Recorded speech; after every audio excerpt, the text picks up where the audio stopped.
How many of you have seen friends who were really, really close for years together and then something happened over a fight and they've not spoken ever since for years together?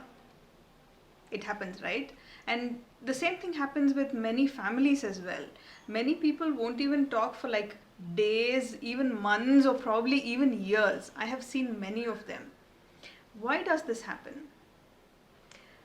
Hello, ladies and gentlemen. This is Lavanya. I am a public speaker, a storyteller, and an upcoming author. And today, let us see how to see life subject wise.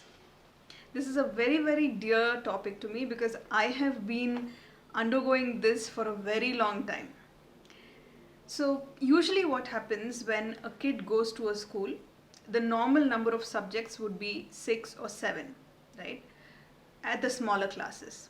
Let's say, for example, there is a kid who is really good in English or in all the languages, but is really not performing so well in something like a maths or a science. Let's say there's the report card which comes home, and the parents look at the report card and say, and what do you think is the first thing they say? Even before they appreciate the kid for getting very good marks in the languages, they usually tend to scold them for what they've not done well. And not just that, they don't leave it at just that. The same thing, the negative marks or the less marks that they've got in maths is just like pervasive across all the other subjects. It's like they haven't achieved anything at all. And it can be continuing to days and weeks not talking to the child or punishing the child in some way or the other. Now let's see it this way. Even in schools, there is a 40-minute period for every subject.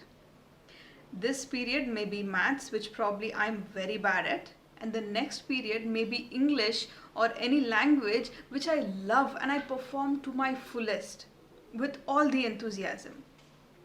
So does the maths teacher come and tell me why are you so excited in a language class, or does the English teacher ignore me because I was not performing in a maths class? No, right? Exactly the same thing we'll have to adopt in our life as well, my dear friends. Let's clearly put a demarcation on what is personal, what is your work relationship, and even in that, what is a colleague relationship? What is it that you're sharing as a relationship with your manager? Let's say you fight with your manager over an appraisal that you're not happy about, but coming back to your desk, we have to go back to the normalcy, right? We cannot live in the office, survive in the office by fighting with a manager or even for that matter a team member. Life has to go on. So if at all we find a problem, let's look at it subject wise. If the child is good at something, let's praise him for it. And if a child needs help with something, then let's offer help.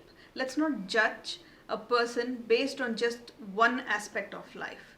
Let's keep everything compartmentalized. If today I am not in good terms with somebody, maybe a friend, then that is for a particular issue. Let me not bring that across my life and spread the whole negativity and we break our whole relationship. If I'm not in talking terms with my friend due to a particular business that we got into, let's not bring in our personal relationships.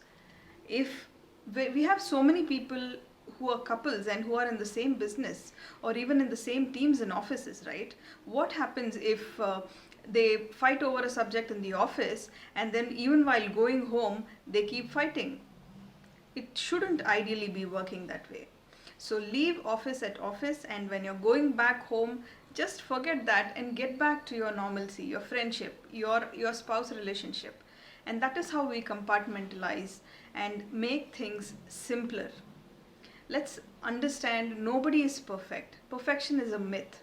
It's all how you progress towards harmony and helping one another become the true self to the fullest possible extent.